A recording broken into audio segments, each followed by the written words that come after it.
Registering for additional WIC Tech courses. Step towards additional credits and degree completion. All WIC County forms must be submitted on time. Complete the additional course form. This form acknowledges your responsibility for taking extra WIC Tech courses. This form should be signed, completed, and turned in to Ms. Walter before the due date. WIC Tech and WIC County must agree on your participation in extra courses. Or, the other form is the 13th year letter of intent. This form acknowledges your responsibility during the 13th year. Please turn this form in on time. You must agree in your participation in 13th year. The form looks like this. Additional course registration process. There are 4 steps to this process that you must complete. Step 1, schedule a meeting to have a tentative and develop a tentative plan using the 13th year planner with Mr. Sanders. Transfer that tentative plan to the backside of the 13th year planner, then to self-service timeline. We will probably do this together. Step 3, use the WIC Tech course catalog, find course sections during the appropriate term. Send screenshots of the sections to Mr. Sanders using Team. And then step 4, keep this conversation moving. Look for a thumbs up, update message in Microsoft Teams with Mr. Sanders. If not, send a gentle reminder if necessary. Here's a filled out 13th year planner that I've worked with a student. Again, we want to make sure that we've got things planned out. This person is taking summer classes, spring classes, fall classes, subbing some APs. So this is going to be our worksheet for producing this next document in self-service. Again, this is the timeline in self-service. We've got the semesters planned out. All we did was transfer who was on the 13th year planner to the timeline. And it's also going to give us additional information that prerequisites need to be met. Perhaps a course is offered in a specific term. And again, a prerequisite that needs to be completed beforehand. On the backside of the 13th year planner, there's additional opportunity to turn planning, to making sure that you understand which classes are going to be taken when. We're going to get a little bit more into the types of classes WIC Tech offers, but we see here seated, online synchronous, and online asynchronous. And then below that are opportunities for you to reflect and make sure that you understand the challenges that may or may not come with taking additional classes and what you might face personally. Stuff to be worked through and we can better support you on.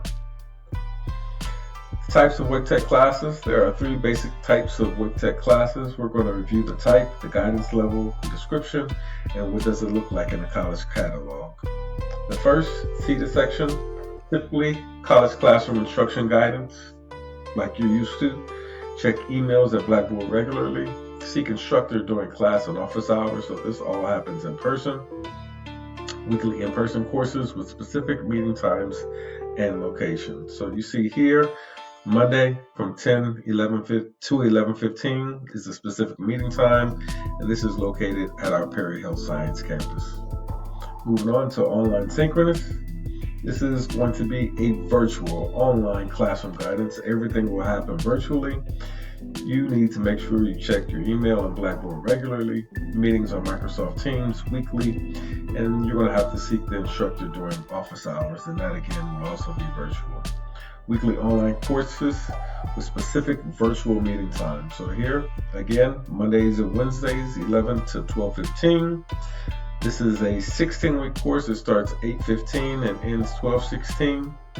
But this is all virtual. So it's going to say or designate virtual required days and times.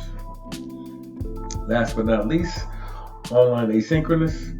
Blackboard generated guidance. Check emails on Blackboard regularly. Seek instructor during office hours. And this is all basically student driven. Weekly online course with no specific meeting times or location. So here you're going to see the duration of the class. Again, this class is going to be 16 weeks and it's going to be online. Okay, so our online asynchronous is going to require the most motivation and self-initiative on your part. Keep in mind, all courses will use Blackboard Ultra as an online learning platform. Be mindful of start and end dates. Take the course entry quiz as soon as the course opens.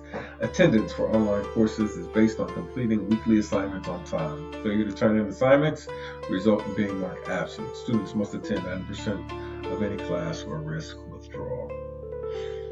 Choosing a section. To choose a course that fits your schedule and a course you can successfully register for, students need to tend to do best in seated courses and are preferred but dependent on reliable transportation to a Wake Tech campus. Synchronous courses give students an online option with some virtual face-to-face guidance and accountability. Asynchronous courses require strong time management skills. So we're going to review what you would see in self-service. The most important part is this information up here. So CIS 110 is the course number, but 0001 is the section number. Okay. If you're looking for seats in this particular section, you want to look here. And if you kind of hover over that eye, you would get this pop up, and we will review that real quick.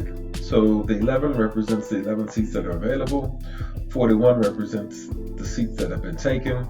It's got a 52 seat capacity, and there are currently no students on the wait list. If there are no seats available and it is waitlisted, I cannot put you in that course.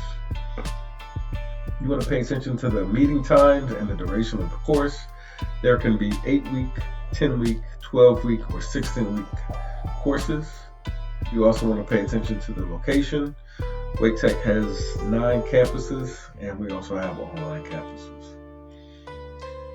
Here, you will pay attention to the instructors for the course. All of this information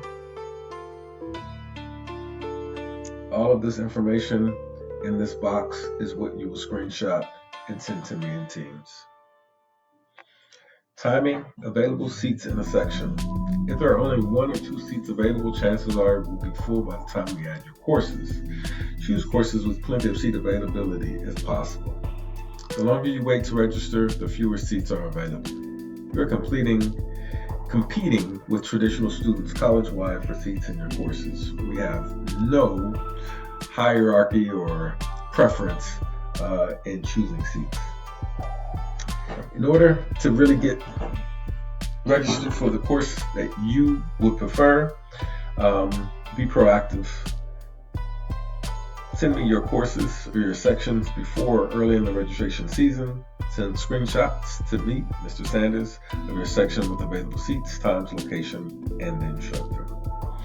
Things to keep in mind. Make sure to note when the course starts and ends. Again, it could be either 8, 10, 12, or 16-week course. Mr. Sanders will send updated information about the course you have sent him on Microsoft Teams if there's an issue. If you are successfully registered, no further communication will be necessary. Check your registration in self-service. Make sure you're paying attention to the type of seat being offered. Again, seated, online, synchronous, or online asynchronous. If registered, you will see your new courses added to your timeline in self-service. Textbooks, book titles, and ISBN numbers. Textbooks are available at the Wake Tech bookstore, either online or at a Wake Tech campus. Price your textbooks after you have confirmed registration for classes in self-service.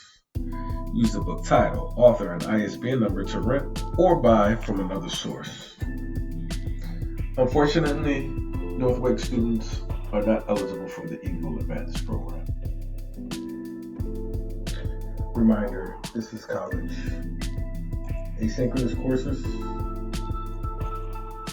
Attendance is counted based on turning in the weekly assignments. Failure to turn in assignments on time also count as an absence. Students are not expected to miss more than 10% of the course or risk being withdrawn. Grades earned on your Wake Tech transcript will appear on your Wake County transcript as well, so it's important that you always do your best and keep that in mind. Academic integrity. Make sure you follow the Wake Tech Student Code of Conduct. Plagiarism and AI-generated work will result in negative consequences, including possibly being removed from the course or program. Time management. You should have intrinsic motivation to reflect and improve your time management and adjust your schedule or work habits. Develop methods to hold yourself accountable for the grades you earn. This is probably the most important and the most challenging for those that are learning to be successful and then those that are successful. Dropping a Wake Tech course within the first 10 days is the best time. No penalty on the Wake Tech side or the high school side for dropping a course within the first 10 days. If you drop it after the first 10 days, but before the Wake Tech 60% mark, it will affect your high school GPA, but not your Wake Tech GPA. After the 60% mark, it's going to affect your Wake Tech GPA and your high school GPA as well.